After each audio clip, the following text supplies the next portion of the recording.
lot of people's celebrity crushes were faked just to fit in. Tommy had been my crush ever since I was in Year 7, and a girl had asked me, "Who do you think is the hottest boy at Truham?" She'd shown me a photo on her phone of a group of the most popular Year 7 boys at the boys' grammar over the road, and there was Tommy, right in the middle. I could tell he was the most attractive one. I mean, he had hair like a boy band star and was dressed pretty fashionably. So I'd pointed and said, "Him." And I guess that was that. Almost 7 years later, I'd never actually talked to Tommy. I'd never even really wanted to. Probably because I was shy. He was more of an abstract concept. He was hot, and he was my crush, and nothing was going to happen between us, and I was perfectly fine with that. I snorted at Pip. "Obviously not, Tommy." "Why not? You like him?" The thought of actually following through on the crush made me feel extremely nervous. I just shrugged at Pip, and she dropped the discussion.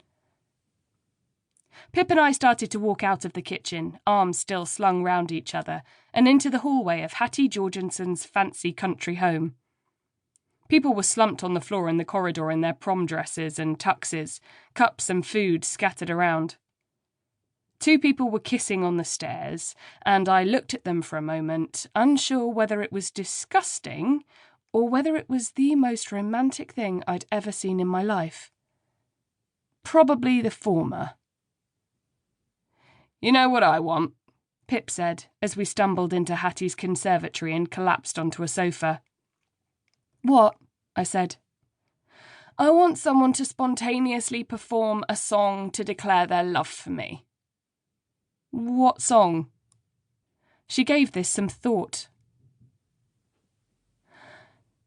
"Your song from Moulin Rouge," she sighed. "God, I am sad, gay, and alone."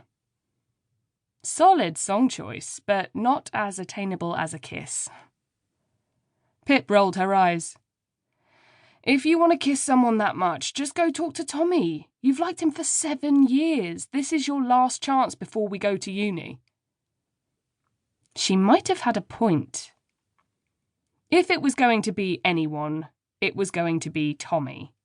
But the idea filled me with dread. I folded my arms. Maybe I could kiss a stranger instead? Fuck off. I'm serious. No, you're not. You're not like that. You don't know what I'm like. Yes, I do, said Pip. I know you more than anyone. She was right. About knowing me and about me not being like that, and about tonight being my last chance to confess the crush I had had for 7 years, and the last chance to kiss someone while I was still a school kid, while I had a chance to feel the teenage dream excitement and youthful magic that everyone else seemed to have had a little taste of. It was my last chance to feel that. So maybe I would have to bite the bullet and kiss Tommy after all. Romance. I loved romance. Always had. I loved Disney, especially the underappreciated masterpiece that is The Princess and the Frog. I loved fanfiction, even fanfics for characters I knew nothing about, but Draco/Harry or Korra/Asami were my comfort reads. I loved thinking about what my own wedding would be like.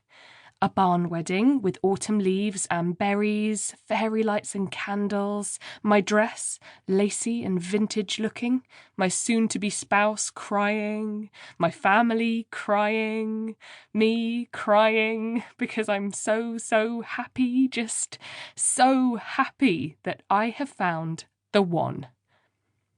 I just loved love. I knew it was soppy, but I wasn't a cynic. I was a dreamer, maybe, who liked to yearn and believed in the magic of love. Like the main guy from Moulin Rouge, who runs away to Paris to write stories.